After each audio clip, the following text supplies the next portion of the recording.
at least I know every young boy, go watch Saving Private Ryan and Band of Brothers, and you will want to be out in the woods for the next 24 hours. Yeah, that's so 6 plus 2. That is so 6 plus 2. Yo, is that 5 points? That 5 is plus so 3? 4 times 2. Just started. If I was a math teacher on top of the slag, I would be on top of that. This is every math teacher's favorite interview show, I've heard. Oh, didn't you know? I did. Yeah, I did hear that. That's why I came on. Yeah. I'm an ally for math teachers. I'm a math teacher ally. Ta-da. There you go. That's what I do in my off time. So, Mayanna, Hello. how are you? I'm so good. How are you? I'm doing great. This is the energy. This is energy. the product that I provide. So, how did we meet? How did we meet? We met in the dark on Dockweiler Beach. Actually, I'm lying. We technically met at Jordy's Risk birthday party. Correct. Yes. Which is referenced in another video. I know, in Jordy's video, in fact, because I've known Jordy for like a decade, I think. Wow. Yeah, he did improv at SAC with my sister, my younger sister, Mia, who is a Pom Pom Squad, a very lovely rock star musician person. But so yeah, I've known Jordy a long, long time. I moved out to LA and then he moved out to LA and then we've been in each other's orbits ever since. So but yes. you knew him since Florida. I've known him since the Florida days. Yes. Everyone's from Florida. Everyone's from Florida. David's from Florida. We all come lived from in SAC. Florida. We all come from SAC Improv Lab. Where in Florida did you live? Fort Lauderdale. Fort Lauderdale. I almost went to school in Fort Lauderdale. Art Institute? No. Was it Florida State? That's in no, is in that in Tallahassee? I got a scholarship to go to Amazing. Art Institute. Oh, great. Amazing. And I remember one of their pitches, still to this day. Go for it. Fucking random. They're like, yeah, they use the plants from around here in I Am Legend. They used the plants from Fort Lauderdale in I Am Legend. I was like, yeah, cool. What's the program like?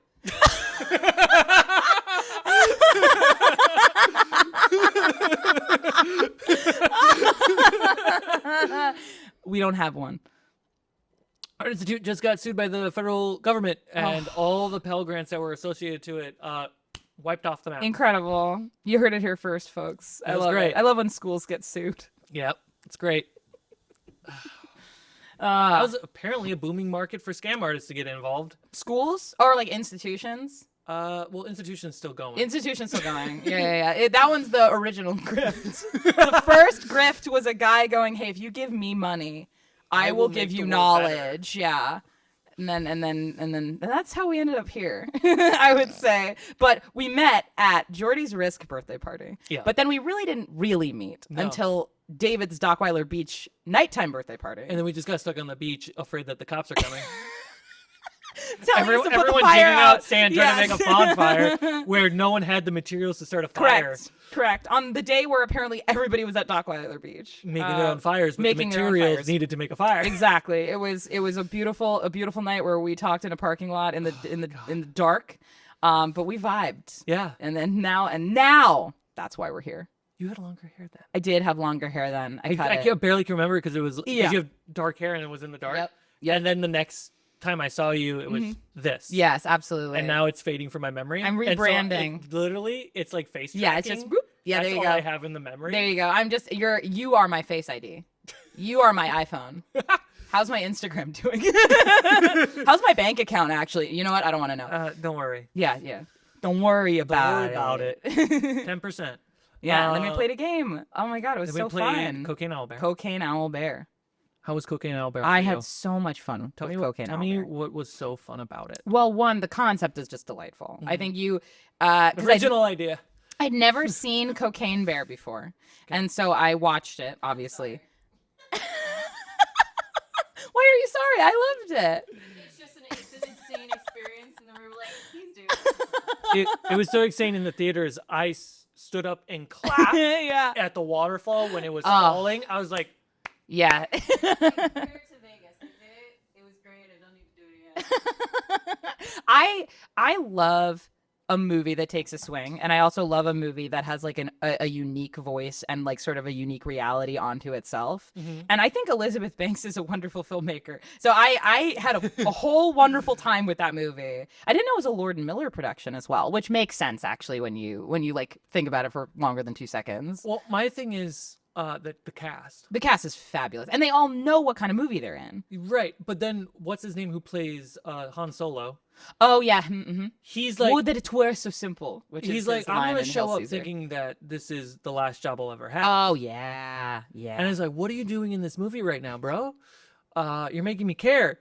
You gotta. But I like finding actors who, in addition to just being really talented, understand the tone you're trying to hit, especially one that's so specific, is delightful. How much do you think that is that them getting it from the script, or how good the creative team, aka director, producers, that can pitch the idea so well? I would love to see what the script looks like. I imagine when you read it, it starts to reveal itself to you because it's just such a crazy thing, and the fact that it, like, I guess in some way actually happened, or like a version the of it bear happened. actually dies in real life. Of course, it took a lot of cocaine. Like, cocaine doesn't make you immortal. If anything, it does the opposite. It's kind of like the bargain you make in Death Note, where I think it just takes half your lifespan each time you do it.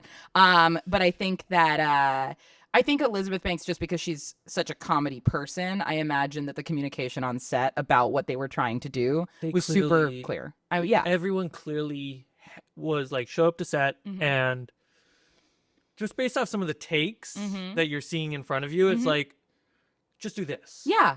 And then like, I'm just gonna go crazy. Yeah. And it's like, yeah, they clearly did that. They get the style, and so like delightful time watching the movie, and so that was a really good jumping off point for me. I was really taken with how you structured like the character creation, because it's so funny. I think I used to be an under prepper as a player, and now I'm an over prepper. Where like we're gonna put a pin in that and come back to that. Please, absolutely. But I think so. Like, I had some things that I had just thought about that I would want to explore as a theme for a character in the back pocket, just in case they come up. Because I just don't like to go in with nothing. Right. But then, like, as we were building the characters and they were sort of revealing themselves, like, we found new things. Like the Earth, Wind, and Fire thing was like very spontaneous and of the moment, and that it's like 3 Genasi's and what is it? Was like a gnome or a halfling? The gnome. Delightful. Like, yeah. I had a wonderful time. Beautiful sets, beautiful maps, lovely minis. The Big cave fan. scene sticks in my brain. I do. Yes, I think about that one still. The fact that I still am like complimenting myself, like, you guys go up to the entrance and I just like do the entrance. Yes, I love that. And then, oh my god. And you're like, oh, this isn't that bad. I was like, He's like, just kidding. I got them. Yeah, exactly. No, yeah, lie to us, gaslight us. You have to. So over prepping as a player though. What do you mean by over prepping as a? Absolutely. So I think that I understand over prepping as a DM. I think that I think that they translate to both, but like I like to have anchors that I can grab onto when I feel like I'm lost at sea. So like I will pre-write lines of dialogue that I think would be cool to say. I'll think about jokes sometimes, and like most of the time they don't even come up, but it's nice for me to have them just in case they do. Or like knowing my character's backstory really well, even if I don't necessarily send you like a 15-page document, just like knowing where my character comes from. Like even when we were playing Allie's character, you know, being this like overbearing mom, I think like it occurred to me in that moment, I'm like, I wonder if this character has a weird relationship with her mom. And so then I think that started to motivate how I engaged with Allie's character. And then the arc that sort of revealed itself, like, I think, you know, as it was occurring to me of just like, maybe because she's this like punk rock person in this Earth, Wind, and Fire situation, it's like maybe she didn't see eye to eye with her mom. So like, what is this bringing up for her? And then just like working my way backwards in my brain of like, how do you respond to that character? How does this arc and this journey reveal new things and change your perspective and all that stuff? Yeah, the character creation process for the game, I was really gung ho about. Yeah. We were doing character roles for another one shot in 5e, and I just made the joke because I was just like really fed up with how much brain power I'm spending. 100%. Yeah. And it's like I had a rogue, but I was rolling in order of my stats. And bad idea, because we already locked on like story beats, character relationships as a rogue. Right. So I was like, this is really bad idea. Yeah. But I was like, this is really satisfying to go down the checklist. Absolutely.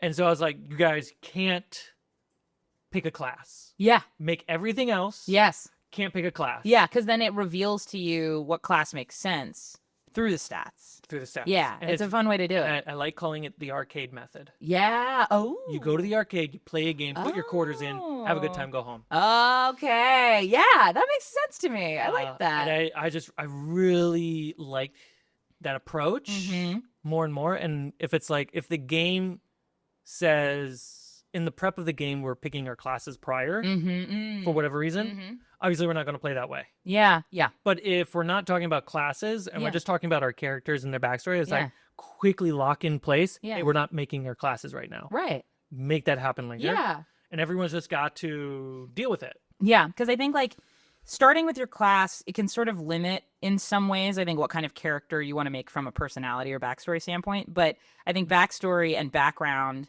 I think, reveals itself to what class like makes sense. I don't know. It's like it. I'm sure there's obviously validity to both methods, but it's interesting to think about, like, you know, when you talk about like the origin story of like a superhero, like what is the moment where they become Spider-Man? Like, what are all the little decisions that lead somebody to becoming the person that they become? And I think that is sort of what a nice way to narratively justify class. It's like, these are the places where they come from. I also like the idea. I understand that people, especially in 5e, pick classes first. Obviously, it's the first option that you pick. On D&D Beyond, especially. And that's how right? everyone's brain's fixed. Yeah. And it's also in the wording. You're going to either pick ancestry or class. You're going to be like, I'm a paladin dwarf, or I'm a dwarven paladin. Yeah. And it's those are the first two creative choices that the players make. Yeah. I like that rather than saying my end destination is paladin, why not just kind of like real life? Yeah, it's like an aptitude test. What are you best at? are you actually good What at? are you actually good at? I understand that you want to be a film director. Yeah, but But it looks like you might do better in politics. Yeah. What would you say is your best stat as a human? You, C. Mike.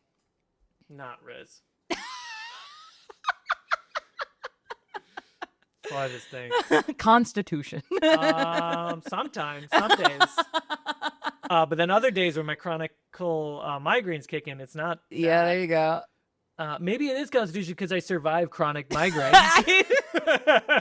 Amazing. Not strength. It demasculates me every morning. I I think at this point, I think wisdom. think so too. I think that makes sense for you. I have tied myself to the back of a car, riding in a sled, occasionally upside down on dirt roads, long enough to tell people, don't do that. That is that's very quite wise. Is that wise or is that intelligent? Because I guess wisdom is So experience, right? I don't like the use of the word intelligence. I really don't. Because the class is attached to it. Yeah. What is it? A wizard? Is that the only one? Artificer? But they're Yeah. both people who it's focused around studying. Yeah. It's education. It's education. I would say also Intelli- artificers more so creativity or innovation. You know, like But to innovate, you need to study. Yeah, you do. That's true. I think the word should be how educated is your character. Education. That's kind of a fun way to talk about it because it's like, did they drop out of high school? Did they go to college? Or like, intelligence / education is based on, like, again, experience. Like, what are the experiences that you've had? And I think the more experiences you've had, either through school or in life, influence the level of like intelligence you can then like draw from, because you have experiences that you go, I remember when this happened, or I remember when I read this in a book, or I remember when this person told me this advice, and then you can make decisions based off of that. Who are the smartest people in real life? Who are the smartest people in real life? I also think like it's such a hard metric because I think like there's 42 different types of intelligence or whatever. I think like intelligence as we understand it does exist on a spectrum, and I think it varies. Like there's like music, art, science, engineering, It's application, right? Yes. How you apply your intelligence. Yes, absolutely. But It's like area of interest. I think we associate it to IQ tests. Yeah, which is not a good way to do it. Don't Uh, do that. But like we could probably say Einstein's really fucking smart. Einstein's super smart. But he Da Vinci. They both contribute their ability to do what they needed to do Right. by when they were young, or at least Einstein. Yeah. He got a okay job in an okay economy where he just got to run the front desk of a bookstore and no one ever showed up. So he And could just work and study and he think just and do all that stuff. Thought. Yeah. Because it's like comparing it to strength. Mm-hmm. So you're born out of the womb A baby. 20 strength. No, motherfucker, you lifted. Yeah, you worked hard to be strong. And also I think that there are people who just can hit a cap on how strong they can be. And then there are other people who exceed that cap or who have a different cap. And so, yeah, like So everyone's inherently talented at negative- different things. A -8 intelligence means you skipped 8th grade.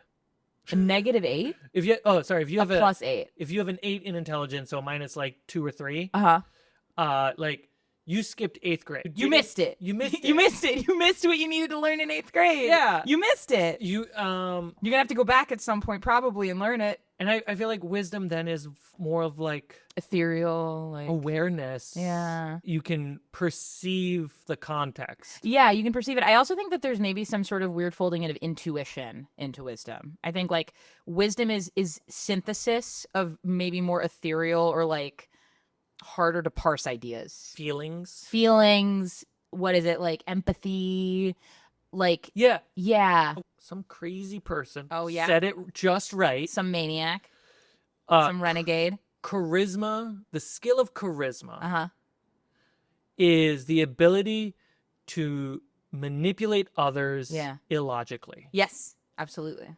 Intelligence is to do so with logic. And wisdom is to do it with empathy. That makes sense. That makes sense to me.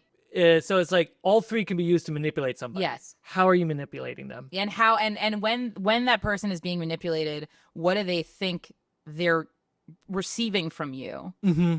Like, what is the instruction that is being implanted that makes you feel good about motivating where you're going with that? Right. Yes, absolutely. And I think like with charisma, especially, charisma is the art of figuring out what is the best approach to getting somebody to do the illogical thing. Because Mhm. like charisma, I feel like is you're tapping into like wants and desires at that point above everything else, because desires are illogical. Yeah. They are not motivated by regular things. Nope. Yeah. Impulsive. Yes. Baseline. Yeah. Lizard brain. Not that that's real. The lizard brain's a myth, but you know. I was listening to We a were podcast. never lizards. We were never lizards. I was listening to a podcast and they referenced an article, and the article's title was like, "Your brain is not an onion with a tiny reptile inside." It's not. It isn't. I'm surprised that we use the term lizard brain Right? versus like ape brain. Or like or anything like lizard brain, because like lizards are oh so reactive. Like they freeze. lay on rock because they're cold. They're not reactive. If we're using the term often in the way of like Mhm. we're trying to imply connection to evolution, Right. Why not primates? Exactly. But also like Why, is your my brain planet of the ape brain? There you go. Exactly. My advanced Caesar, that was his name, right? Caesar. The ape, yeah. My My advanced Caesar Caesar brain. Like your brain is not like a patchwork of like a little bit of dinosaur, a little bit of like guy from Kentucky, and a little bit polar bear. That's not Oh how my that gosh. worked. Cocaine owl bear. Cocaine Albert, we rolled the stats. We and rolled the stats. we figured out what classes we were. We were. We did do it. Yeah. It did happen. And then we played a lovely game for, God, what was it, like 4 hours, 5 hours? I think it was Maybe 5 longer. plus session 0. Ah, delightful. Love the time. Yeah, when I saw the time, it was like 6 hours. I was like, I planned for 2. Oh, no. And then And no, foolish. I keep saying this. D&D eats more than you feed it. Yeah, absolutely. Oh yeah, Horrible. It's people horrible. make a meal out of nothing. Like people will get fixated on like a sign in the first room, and you're like, Yeah. what is going on right now? I don't think I was expecting so much time spent in the cabin. I loved the cabin. Little fire gremlins. You gotta set up your characters. You gotta like get comfortable. You gotta like get them to interact for a little bit before you go off into the, because otherwise, what are you rooting for? Who are you attached I think to? I keep forgetting how long scenes are. Mm-hmm. Yes. It's what, like 5 minutes per head? Probably. Yeah. And we're however talking many people are 20-minute in the scene. scenes. Yeah. And like I think on average, probably a 2-player scene probably is anywhere between 10 to 15 minutes. Mm-hmm. And I will say, like, it's tough for me. Like, that's something that I want to work on as a player is like my internal clock of like, I feel like we've double clicked on this point a couple times. Like, coming from the improv background, you want to make sure that you're always like advancing what's happening. But human conversation typically is quite cyclical. So It's a balancing act. absolutely. So it's like sometimes you want the flow of this conversation to exist, Mm-hmm.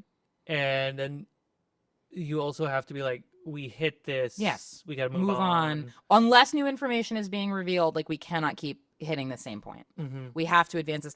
I also, like, a player habit that I'm trying to instill in myself is like, do not save your twists.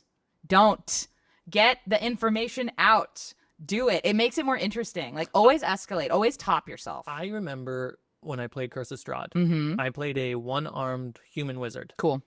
Abraham. I was also a werewolf. Amazing. But the Abraham. Abraham, it was in a home game, and I was literally trying to press my brain to do that. Right. And I remember we were all going to bed, and I was like, I just quickly spoke up. I was like, hey, before I go to bed, Yeah. everyone just was like, because they were expecting a whole scene Right. to happen, like, oh, he's gonna go do stuff Right. and he's gonna derail the game. And I was like, I just described me taking off the prosthetic Yeah. and using Mage Hand to tend the Amazing. nub, Yeah. and then lay it close by, so if anyone came looking, it would look like I have 2 arms. Yeah. Because I don't want to talk about why I don't have an arm. Right.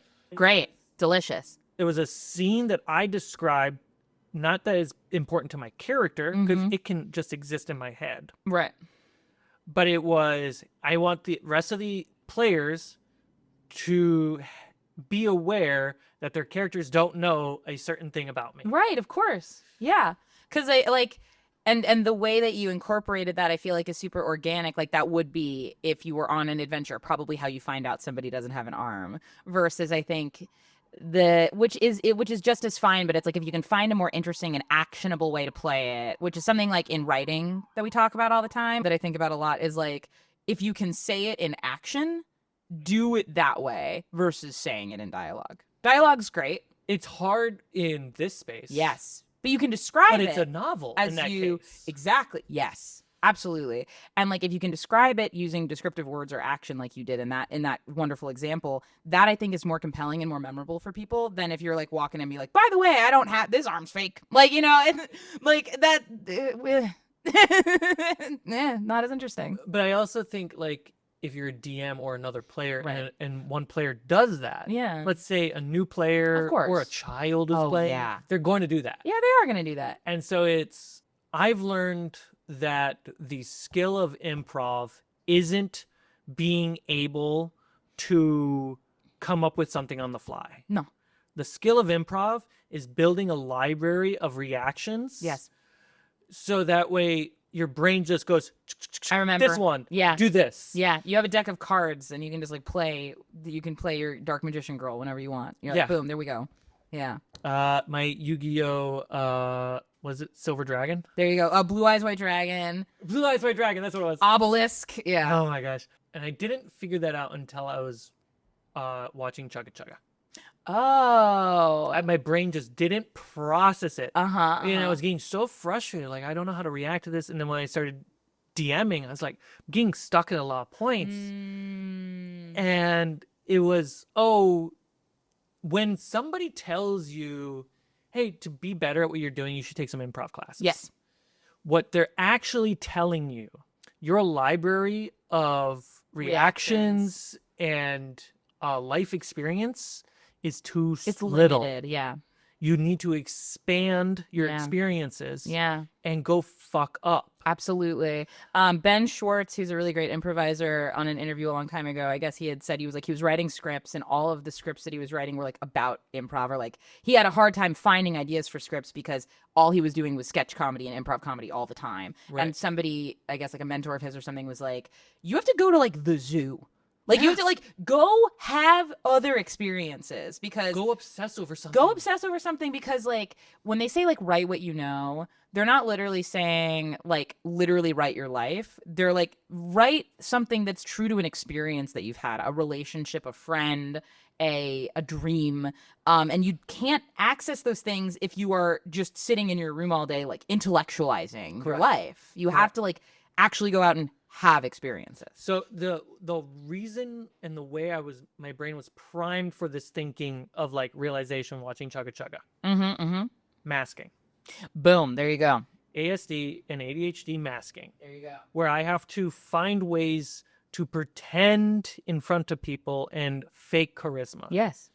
And that's what charisma is. It's Absolutely. just faking it anyway. Yeah, it's a performance. And it's just, if that's all it is for everyone, and it's just more severe for people on the spectrum because their brains are more primed for logic, comprehending the illogical is very difficult. Absolutely. Yes, because you're like, why did that work? Like when I said nice shirt, they thought I was being creepy. But when my friend said, hey, nice shirt, they're like, now they're making out. How did that happen? How did that happen? The Riz. The Riz. It doesn't make any sense. Yeah. But yeah, logically, like Yeah. opening that door, it's like, oh, now I want to watch more improv. There you go. I want to take improv classes more because I understand What it's teaching you. what it's doing. Yeah. Like the thing that's what I love, I think, about D&D is it's like constantly challenged me as a person to how do I make this scene both more compelling for my other friends who are here, and also how do I make this scene more compelling, like to satisfy my desire for an interesting story. Like I play in a home game that I like to call the dojo because it's a vampire home game where I get to try out like that. I think is where I get to push myself as a player the most to try riskier things that I can then like take to other projects that I work on. And I'm in a romance with my friend, and we've been playing this game for like a couple months now. So it's like it's time for like a turn of some kind. Sure. So she made the offer of like I've been leaving flowers at her door every week for a year. And she's a detective. And my character is a fighter, and she's kind of dumb. She's really good at mob stuff, but she's not good at like yes, exactly. She dropped out of high school. Yep. She runs in the mob, and so the two characters are having an interaction, and my character says to her, "It's like I've been meaning to tell you something. Someone's been leaving flowers at my house for a year. Can you help me figure out who it is?" And so now we're gonna do that instead, which is so much more fun than if just it was like, I know you've been leaving flowers on me. Like, no, let's keep this going. Let's keep this train going. Like, make it hard. Make it challenging. You watch Bridgerton? I do watch Bridgerton. How far are you? So I watched like the first 5 or 6 episodes of season 1. Didn't watch any of season 2, and then watched all of season 3. Okay, good. So it wouldn't be as interesting if Colin gets told who Whistledown is. No, it's No. not. You got to amp that tension. You got to boil that lobster. You got to get to the point where you have to run to catch the airplane. Exactly. And that show's really good at running It's very after the good at that. airplane. Absolutely. We watch shows to be stressed out. I know we get frustrated when the person goes in the basement in the horror movie, but we are not here to watch people make logical, healthy, normal decisions. We are here to watch mess. To be fair, though. To be fair. I find it's an 80-20 rule. It is an 80-20 rule. Sometimes characters have to act in a way that makes sense because you're like, this is how a human would behave. And it's kind of rewarding. Yes. Lights Out. Ooh, I haven't seen Lights Out. Oh, wait, that's the one with the blind dude? No. It's when you turn off the light, the creature's there, and you turn the light on, it's not there. I didn't see that one. I'm thinking of that other one, though. So, you know that? Yeah. I don't know the blind one. Oh, my God. Wait, no, the blind one. Yeah, where they're in Michigan, where they're robbing the mansion. Yeah. Terrifying. I love that movie. I can't remember what it's called. Once the stakes are revealed at the end, you're like, I don't want to be in this movie anymore. Oh my God, literally? I hate that I'm here now. Oh yeah. You're like, man, wild. But anyway, Lights Out. So if you turn on the light, the monster's not there. Spooky. Very much, we'll come back to that. Yes. But the whole time, everyone's acting illogical. They're like, no one's turning on the lights. That's crazy. Because they don't know that it's tethered to the concept. Oh, okay. But every time they're interacting they're saved by lights, but they haven't put it together. But that makes sense. If you were panicked, you're panicking. Like you wouldn't put that together either. You can't shoot it because the muzzle flash makes it disappear for the bullet to go through. That's delicious. the way they learn to stop the monster is UV light. So you have to go outside of the visual spectrum. Oh my god, I I was like- love that. That's ooh, yummy. So there's some logic there. Delicious. But the cute boyfriend, The cute boyfriend. he leaves. He Oh, no. ducks out. Whoa. He's running, and he sees the car, and between him and the car is a canopy that's holding the shadow from the moonlight. He's like, and he runs. Oh my god. And he gets caught, and he's like getting his back broken and everything, and he just reaches inside his pocket and turns on the lights from the Great. car, Great. and he falls. Great. Literally the entire theater. Yeah. We So hated smart. you for leaving, but we're so happy you weren't smart. stupid. So smart. Dang, that's great. Finding rules, because like it's so funny. There's this episode of Bluey where they're playing like this game outside, and this one girl's like, "Well, can't we just change the rules to make it easier?" And it's like, "No, you can't change the rules. The rules are what make it fun, and like the rules are what make it rewarding." Yeah. And like when you have a monster with such interesting rules, it's like you give yourself such a gift as a creative because now you have to come up with all of these weird obstacles that only make sense in this situation that would probably be harmless in any other situation. Yeah. Delicious. I love it. And I feel like 5e makes it too easy to be logical as a player. Yeah. Oh, yes. So your job then as a DM becomes like, how do I make the logical illogical again? Or like, how do I manipulate the logic in such a way that for this situation, it makes that additionally challenging? Correct. And Yeah. I felt too exhausted from the brain power that it took. Mm. And I feel like many DMs that I see do this too. Yeah. They limit aspects of the game and change things about the game. Whereas like I just jump ship to Shadow Dark. There you go. Shadow Where Dark's it's great. written to be illogical. A lovely system. Big fan. Had never played it before. It's I'm a way convert more now. fun when you add the Umbral Clock and Death by Choice. I love that. I love the death by choice. Loved the death by That choice. scene was so, because the logic of I drop the torch and the magic of the scroll accepts it as the ingredient. Yeah. And then we were all so captivated by this choice. And then I just quickly go, and there are two other people on the platform. Yeah. They were like, no! Yeah. No, but that's how it goes. And I mean, like Baldur's Gate 3, that's the same deal where you're like, yeah, you can blow that up. Just know that there's like a range associated with that. Like that is the responsibility, you know? Yeah. So the thing that's similar to the lights out when you turn on the Lords of the Fallen. I think I sent you the title because you were asking about a game about the Blue Lantern. Yeah. Yes. Lords of the yes. Fallen. Where it's like it shows you different things. Yeah, so it's a Souls-like game. Amazing. If you pull out the lantern, what you see as the player is the light that's being casted is photons creating a interactive portal of the Shadow Realm. Cool. Yeah. So you're like walking in and out of a different dimension. Well, you're not even walking in or out. You're just wherever the photons are landing, it's actually revealing. It's revealing. Yeah, and so like if there's a gap between the bridge, you take out the lantern, and the photons reveal there is an interactive bridge now. Amazing. So you don't want to drop the lantern. Love that. But if the lantern's out, you're in a tabletop sense. Yeah. You're increasing the chances of monster encounters because you're opening the gate. You're opening this gate. You're like kind of like signaling to your and then you can Great. choose to go through it. Cool. Because it's getting a little too complicated and you're interacting with two different love that. things. In D&D, how I've ruled is if you choose to go through the lantern, you take a death save. Great. Ooh. But death saves don't exist in Shadow Dark. Huh. So I'm trying to figure out that solution. Oh. Ooh. Okay. I think it would probably just be like HP gets taken every turn. Like, and there's not a lot of HP to go around, but it's like you take one per turn that you're in the spooky dimension. So you're going to want to prepare for that. Yes.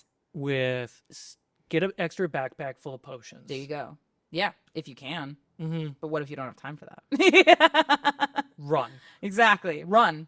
I hope you can dash to the place you need to go to in a certain amount of turns. It's like poison damage. Yeah, maybe it should be like you take a Constitution check. Yeah. Yeah. And the DC goes up every time. Yeah. Until you eventually. Yeah, you start taking shadow damage. Yeah. Which is poison. That's pretty good. Thank That's you. pretty good. I do like GMing. It's very fun. It's great. It's the best. It's a player meets a game designer. it do be like that sometimes. So that. And I found, looking at Lords of the Fallen, I was like, that's what Wizard of the Coast have been saying they like about their like Shadow Realm being a mirror and their Feywild stuff is like, this is an interactive system here. Whereas like your players could brute force their way through this problem, but one of the easy solutions is to pull out a temporary jump to the Shadow Realm, get through Get it, through whatever that thing is, and then hop to the other side before you die. Whew. I'm going to be playing in the Drakkenheim setting for the first time in a friend's home game, and then I'm going to be playing in the Witchlight setting for the first time in another friend's home game. And I'm so fascinated with like how all of these different settings have these like different rules and like how dark it can get. Because I think like typically, and like Baldur's Gate I think did a good job too of balancing this, of like the Tolkien fantasy forests and bears that can talk and whatever, and then also like really dark spooky time. Yeah, but I think Grim like Tales. Yeah, Grim Tales, exactly. But I think like I am newer in that realm of like how heavy and dark and serious some of it can get, and that there is like, I mean, you just, the narrative opportunities that present themselves to you by playing in spaces that are more challenging and more threatening. It's like, it's just so much more to explore. I'm really big. I find that all our choices and directions in life are built off our PhDs. Our child PhDs, yes. As a DM, the way you DM is based off of responding to a previous DM.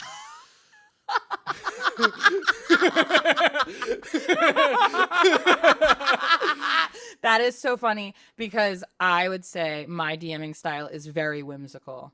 How is your first DM? Oh my god, the first thing I ever DM'd was a one shot. The first. Oh, DM, how was my first DM? Was it quite informative to the point like I want to play more whimsical stuff? Yeah, it was. It was college. It was actually, I think it was One Ring, and which is the Lord of the Rings system. Mm-hmm. That's not that far back. It was 2012, 2013, I think. Oh yeah.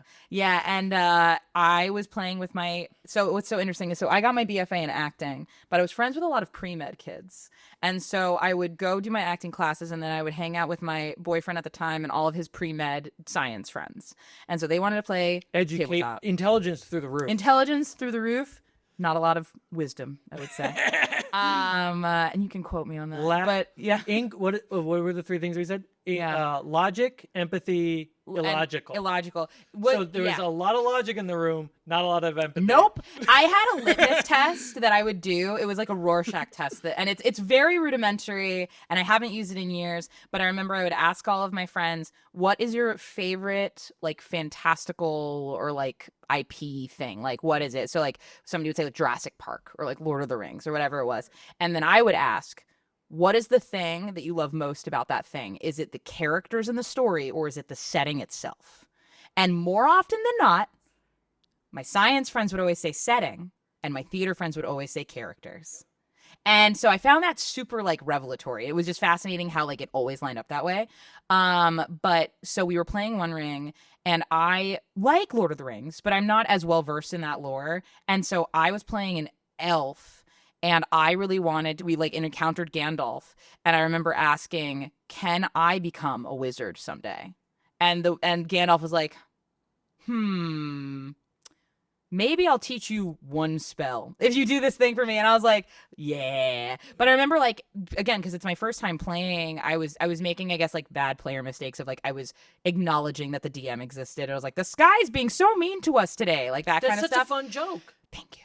I got feedback on that joke afterward. They're like, don't do that. And I was like, I love shitting on Zeemite when he's DMing. I'm like, this piece of shit over here. Oh, he rolls bad. Well, that's the thing is you got to learn to play Daffy Duck to your Bugs Bunny. There you go.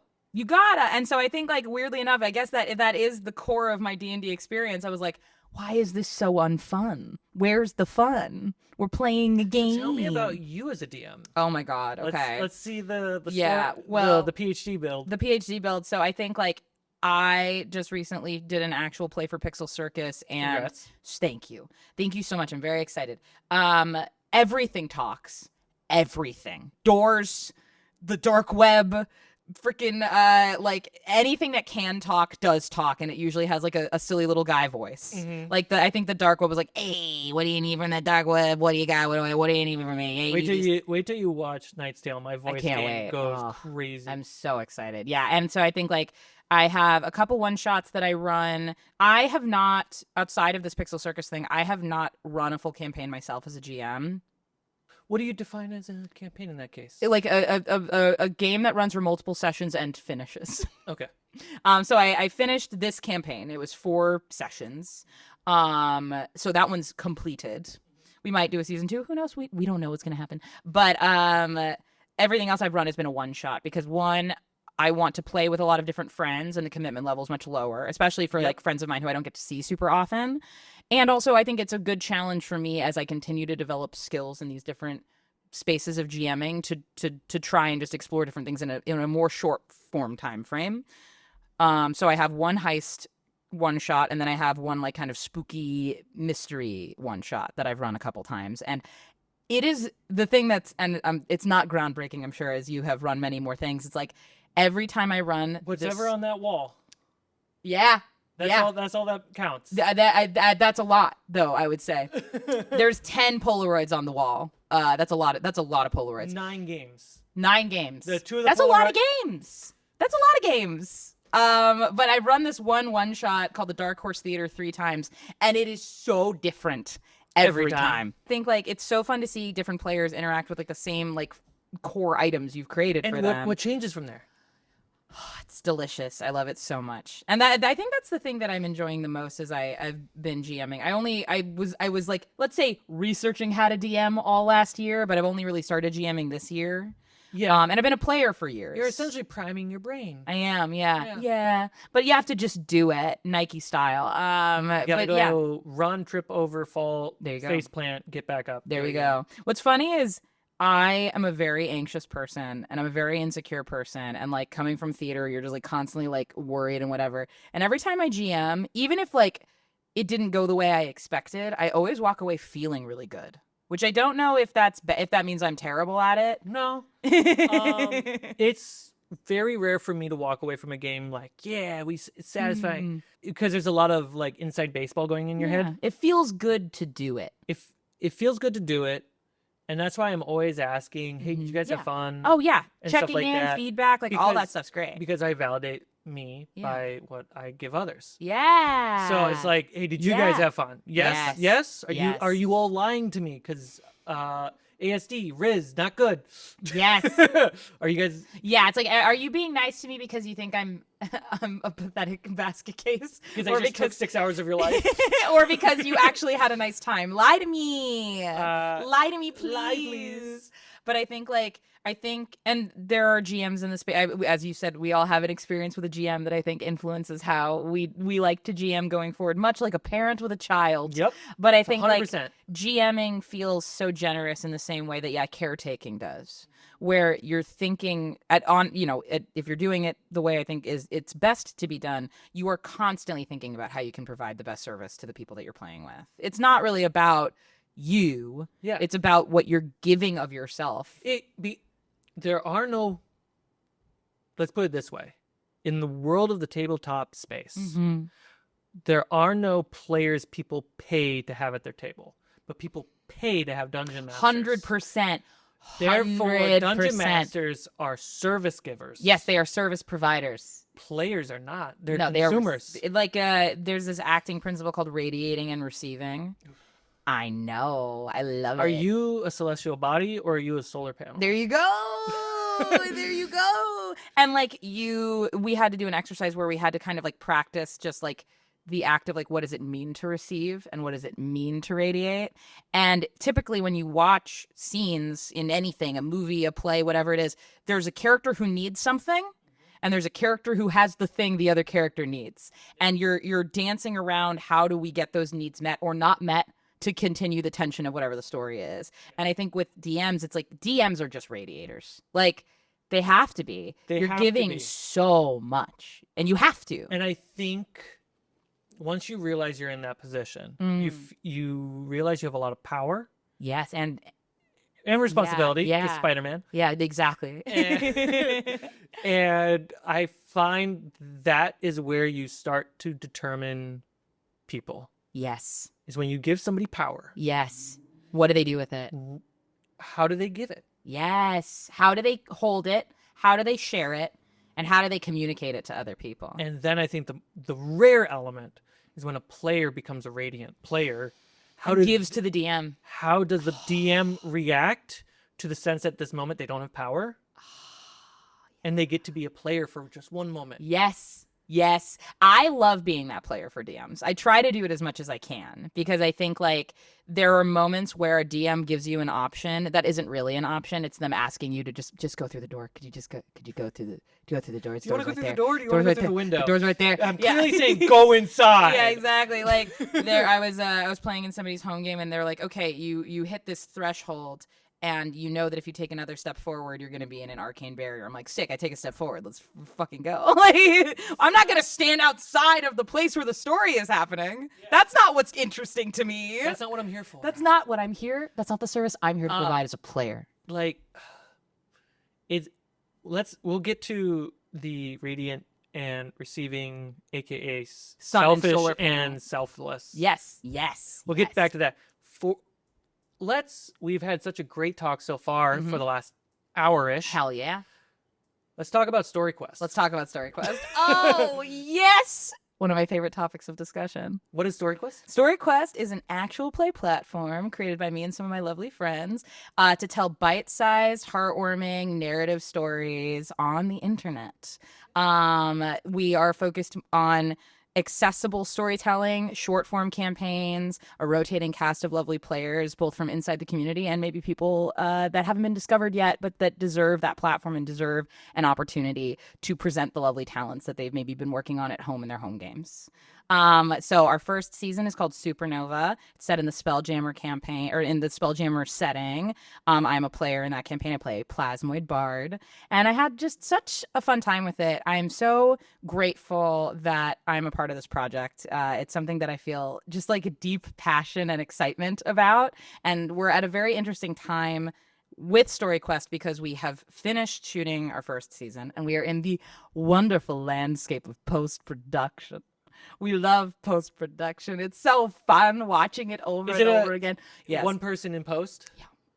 It's rough. Oh, yeah. It's David, the DM. And David... Like, he didn't have enough to do, you know? And David edits for a living, too. He does edit for a living. So imagine for a moment... I don't need to, but everyone else can. Imagine at home, editing all day for your job, and then clocking out, and then editing more. Think about that. What would that do to a person, do you think? Yeah, like, yeah. I, for a living, stock shelves at a grocery store. So when I go home... I love rearranging my cabinets. That's all I want to do. Oh my God, I want to put the first in, first out. I want to do that FIFO. I want to do it all the time. It's like at the in The Bear, where it's like they cook all day and then at home they just eat the saddest turkey sandwich you've ever seen. Like mechanics work on other people's car all day. They don't want to work on their car when they get home. No. They can. They can if they need to in a pinch. In a pinch. In a pinch. But if they just want the car to work, they just want the car to work. It just works. This turkey sandwich is all I need. But they definitely have Grandpa's old car in the garage that they want to work on that someday. They tweak on like a part here or there every month. Exactly, absolutely. And so we've taken Grandpa's jalopy, and now we've made it something that has to be fixed in a rapidly approaching time frame. Yeah. What software do you guys use? I think Premiere. Yeah. You guys are definitely using Autopod, right? I don't know what that is. I don't. And also, I'm not editing the show. Brain note. Tell David, make sure all future things are used Autopod. Autopod. What is Autopod? It's for multi-camera podcasts. Cool. Oh, that. Mm-hmm. You assign a video track to an audio track, and you say go. And it like splits the cuts, right? Or like it just cuts to who's talking. Yeah. Perfect for a first pass. Yeah. Oh, that sounds great. I think I've seen clips of that on TikTok. It's great. It looks amazing. I think like it's so interesting because we all, like everybody on this team, everybody on the cast, like we all understand that this is not our full-time job, but we want so badly for it to be our full-time job. And we want so badly to invest the emotional energy into it that feels like it's our full-time job. but it's not our full-time job. Like, we all have other responsibilities and commitments. So let's talk about the economy. Let's talk about the economy. Money moving around, stock market up and down. Let's talk about it.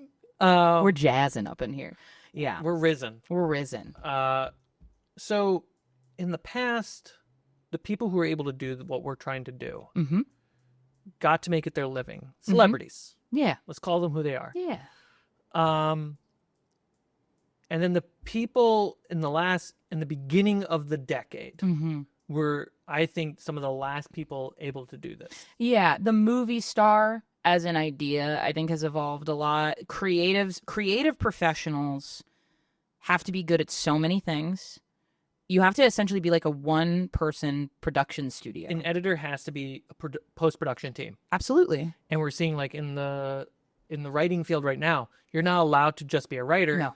You have to develop a project. You have to develop a project, and also you have to sell the project, which means you also have to be good not only at writing, the craft, business, and also public speaking, networking, personal relations, public relations. This is all stuff that people say, who are the best editors in the world? Their editing skills are no better than the next one, but they have all the other check They have boxes. the other check boxes. They are able to go out into the world and interact and promote themselves in a way that both feels non-predatory and also appealing. Right. And like you basically you have to be a professional, likable person. That is your job. If you want to be a creative professional, you have to be a professional, decent human being. And you got to make sure none of your childhood PhD gets in the way.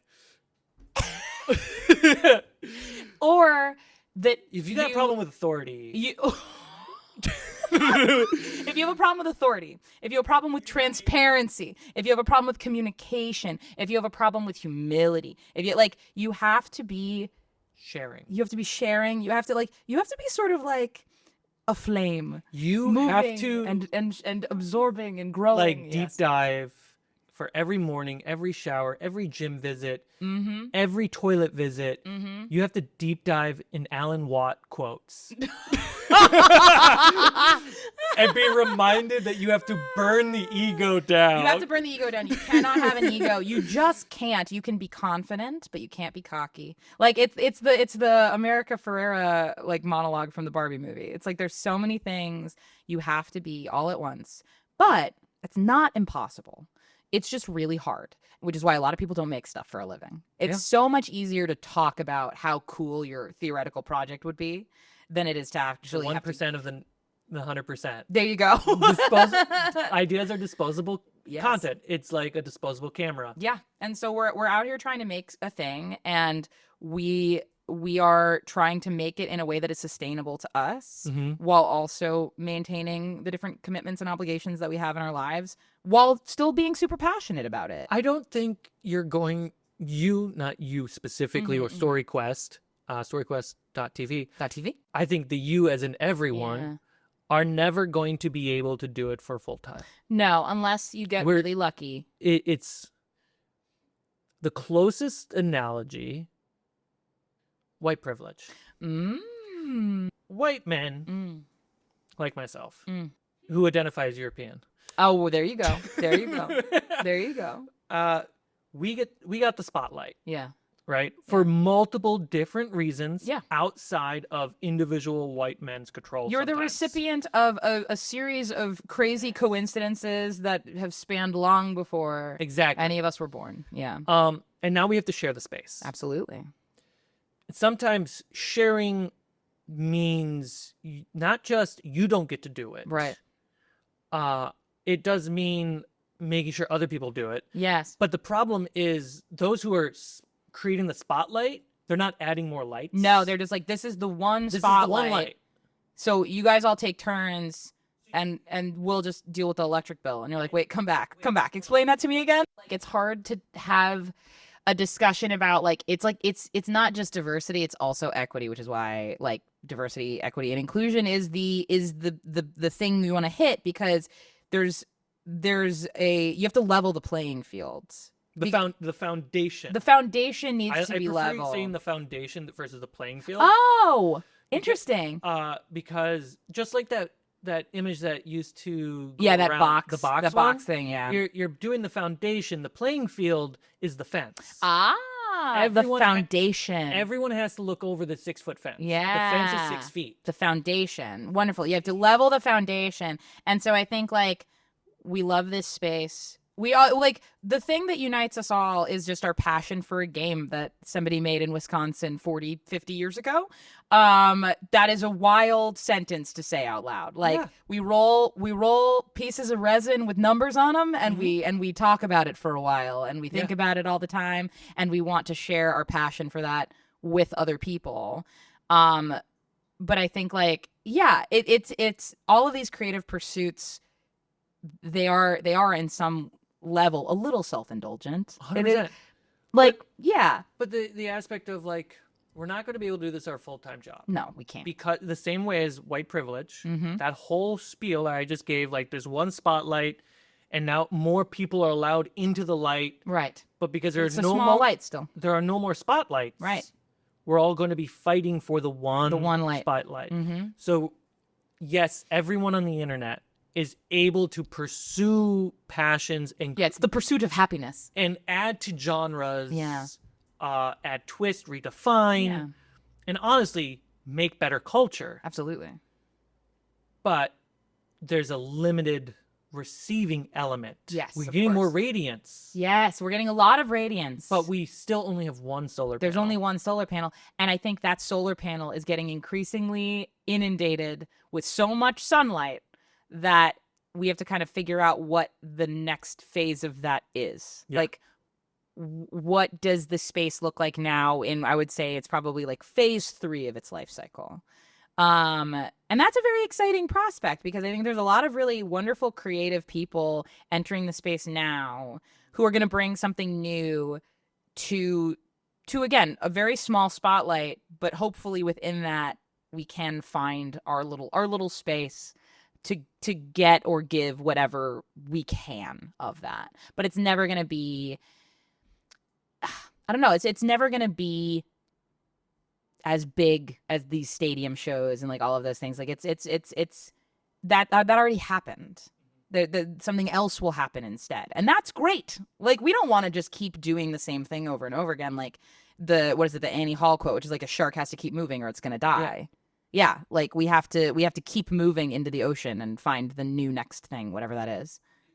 humans, right? Yeah, humans, right? Yeah, But it also brings up the question of like, what's best? yeah. What's the best one? What's the best one? What defines best? I mean, that. What are we but validating? it's subjective. What's best? It's whichever one you like the best. It's whichever one speaks to you. It's whichever one catches you at that moment. But I also think Mm. best and market value are two separate things. 100%. Oh my But God. People who consume Yes. see them as the same thing. You think so? I do. I think. Why do you think that is? If I am a consumer of D&D podcasts, Or content or whatever. content, Yeah. I'm going to be picky about the ones I want to Consume. Because you would only have so many hours in the day. I only have so many hours. Yeah. I want it to be good. Yeah. What's good? Who, No one. can whatever define you it. like. Whatever I like. Whatever and you latch think on. is good and gets you invested. Right.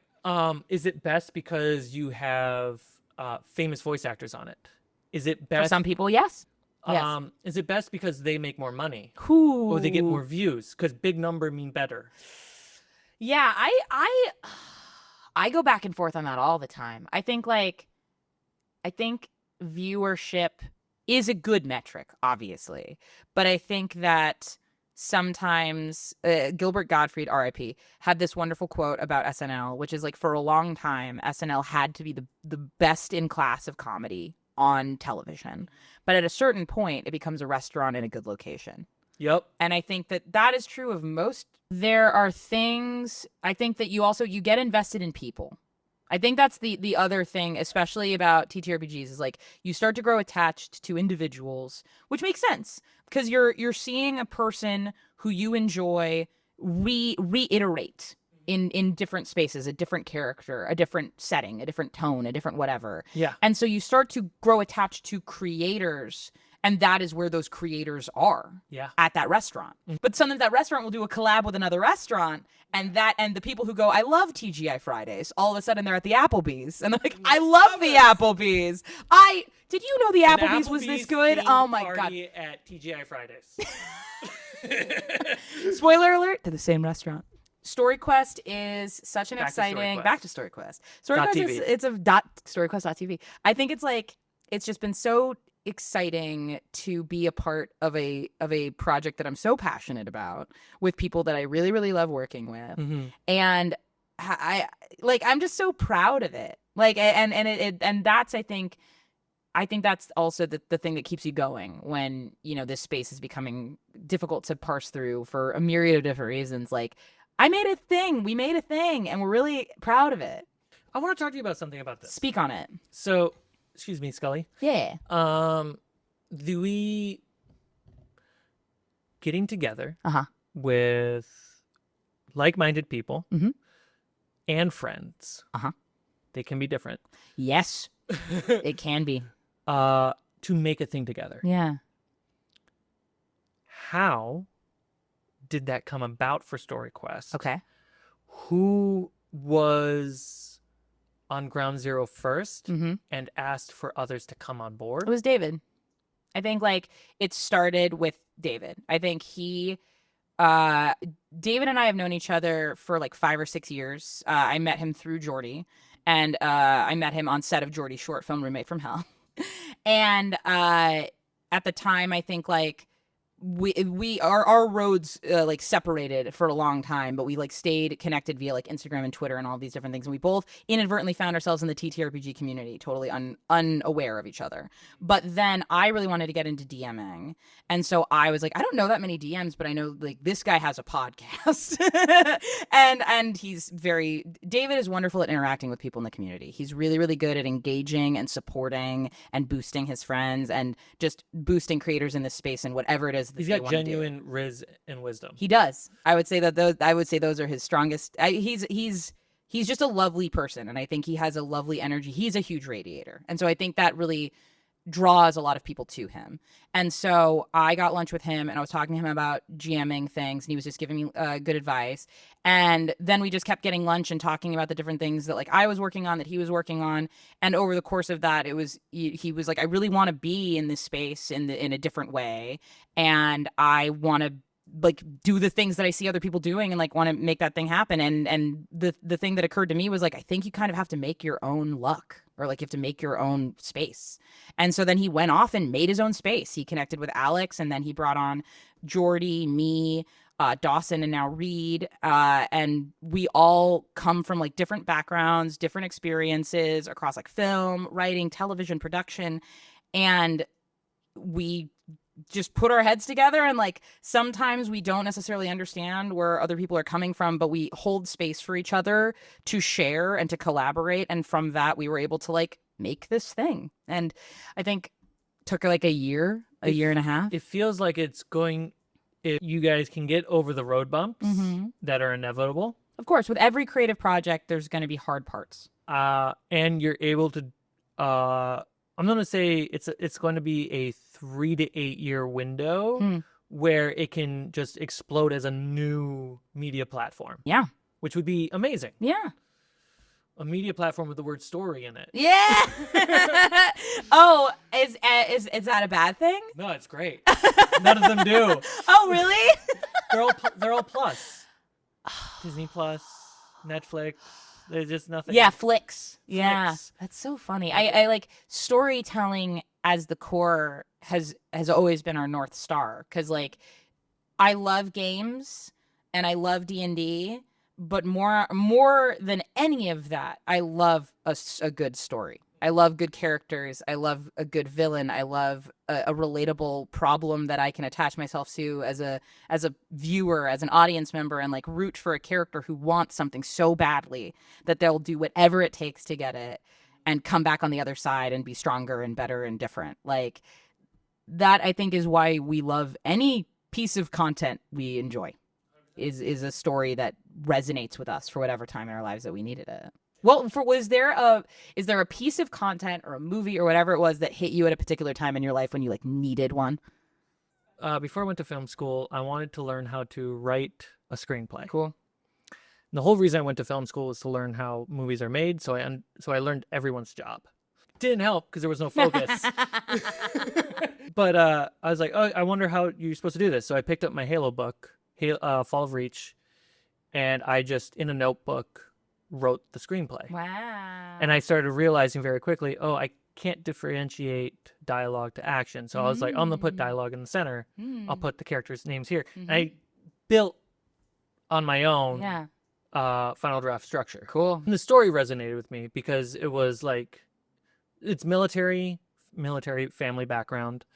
It's a cool video game I spend time with my dad with. There was the idea in it that in a book about a game of war and combat, the book is anti-war. Love that. Amazing. And it's only anti-war in the last chapter. Huh. That the whole point is to get you to get there. To get there, you got to enjoy the whole ride. Yeah. And you have moments of like crack the glass. I love stories that do that. And then finally shatter. Yeah. And there were moments of that where it was like, hey, we went through like the super soldier training program. Yeah. And though most of the main characters had the optimal outcome, some didn't, where they physically were no longer functional. But their brains moved faster than everyone else's. And instead of being soldiers, they became the strategists of the military. And that was breaking my heart because I just spent X chapters with them together. Right. The makeshift family story. Yeah. And then also the sense that the same event on two different people create two different paths. Two different results. Do you find that maybe that was also resonant with you because of where you were at in your life? That you were about to go off to school and like there was going to be this like kind of big branching point for you? It did hit me hard on that one because prior to that, what ended up happening was I went to go sign up for the Marines with my buddy. Phones are on like do not disturb. Not back then. It was tell people don't disturb text me. Yeah. Do not disturb me, unless please. it's an emergency. Yeah. And I had pen in hand going down to sign my name on the contract. My phone rang. And it was the Art Institute. And I got in for the summer program, which means I couldn't do boot camp.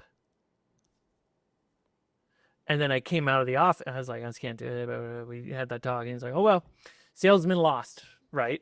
I step out. My buddy is like excited because he just signed up and we're going to boot camp together. And we had the same ride home. He was driving. How was that ride home? I don't remember it. Wow. That says something. Yeah. But it was up to that point in my life, everything was going to be military. Right. Because that was my family. Yeah. Only one person in high school when I was like, we were doing SATs or like career path chosen, like investigate this and stuff like that for your counseling. And I was like, I know what I'm doing. I'm going to the military. Yeah. You always had that direction. You had that North Star. Locked on. Yeah. My parents fought me tooth and nail for it. Wow. But that's They have the wisdom. They have the wisdom. For me, it was the idolization of what made my family. Yeah. Both good and bad. Yeah. One teacher just said, well, what if there was one other thing you want to do? Just sit and think about it. Oh, wow. One teacher. One teacher. Yeah, you're probably right. But humor me. Hypothetically. What's another What's thing? like one other thing you'd want to do? And I sat there for a half hour. Wow. And it was make movies. And then I got here. Yeah. And I'm getting out. Life is a winding road, though. No, I prefer this over movies. 100%. It's yours. Apparently, I'm a good writer. You are. I base that off everyone else who validates me, not me validating Go. myself. You can never. Yeah, it's always external. Did you like my game? I did like your game. There we go. There you the go. game was good. It was a very fun game. That's all that matters. For the experience, we showed up at a table, wrote together, good or bad. But it was together. It could have been bad songs. It could have been good bad songs. Yeah. But then we walked away and we were done. Yeah. The story is written. There you go. It's like, why do I then want to go into a cave and go, yes. So if Iron Man goes to the door, then what would Thor do in this moment? Yeah, it's an isolating pursuit. The reason why D&D I think hits is different for every person. I think for some people it hits from a gameplay standpoint, for some people it hits from a comedy standpoint, and for some people it hits from a writing standpoint. It's just like, I love stories. I want to think about stories all the time. And this one's so like, it's so not related to work. It doesn't feel like work. It's fun. And It's like playing with your Legos. Yeah, it's sketching in your notepad. Playing with toys when I was a kid. That was like what I spent so much time doing. Giving Mm-hmm. in that aspect. Absolutely. And in playing with Jordy has been such a joy. And A Knight's Tale is like where we finally got to really unleash it. But it was since Curse, playing with Jordy is like every time Jordy brings something up, my Dungeon Master PhD is say yes. Mm-hmm. Yeah. Avoid saying no. Yeah. Because that's a response to the DMs I started with. Yeah. I also think, though, I raise you this, a yes doesn't necessarily mean, and that's exactly how that went. A yes can be yes. However. Which is why I use Shadow Dark's Oracle now. Absolutely. It's a yes, but it's what makes stories more interesting. Like there's that infamous story video between Trey Parker and Matt Stone. It's like an episode of South Park. Everything has a but or a however. It's never and then. Yeah. Because it's like something needs to twist to make it not easy anymore. You cannot make it easy for your players. 100%. Because it's not rewarding if you just give it to them. So this leads to Elden Ring. Go for it. As all roads inevitably do. Elden Ring. So I haven't played it. Okay. But I think if I was playing it, I would have learned different lessons versus observing the game design elements of it. Okay. Focusing on player experience. Yes. Difficult challenges to overcome in a not, here you go, way. It's not a gotcha. It's like, hey, come back next time. And it's hard because your brain has to think about it. Yes. And sometimes it's not obvious because in the video game, you're put in a survival mode for a moment, and that's the part of training your brain to solve a puzzle. It's the, like, you come up to a lake, do you brute force your way swimming through it? Yeah. Do you take the long road around it? Yeah. Or do you creatively build a boat? Yeah. Oh, yeah. And like I would do this less so with Elden Ring and more so with Tears of the Kingdom, where like I don't love spending a lot of time building the most elaborate solve for a problem. I love like most simple. Like if it's bridge, it's bridge. I'll bridge anything. I'll do whatever. I'll jump. But like I just want to get through the challenge as efficiently as possible. Unless the game designers never played the game themselves, the solution is always a simple one. 100%. It's just hidden in plain sight. It's hidden in plain sight. And then if you want to get creative, if you want to make it elaborate and wild and silly, you can. Yeah. But like, yeah, you want to, you still feel smart. Like with Portal, I love Portal. Each puzzle has like a couple different ways you can access it. As difficult as Elden Ring. I love Portal. And like, yeah, once you figure out what it wants you to do, it's like, oh, it's so obvious. You open the door, yeah. It's so obvious, but that's the journey, is getting to the simple solution. What are the incentives and the walls around this little system? Yeah. I find that most people, because life is hard, they want to be told the incentives and the walls. Tell me what I need to do to win. What does your sheet say? What can you do? Well, I like saying the opposite. Stop looking at your sheet. Look at me. Tell me what you want to do. Just tell me anything. Anything. What do you want to do? I made you a beautiful house. You tell me what you want to do in the house. I can't be everywhere.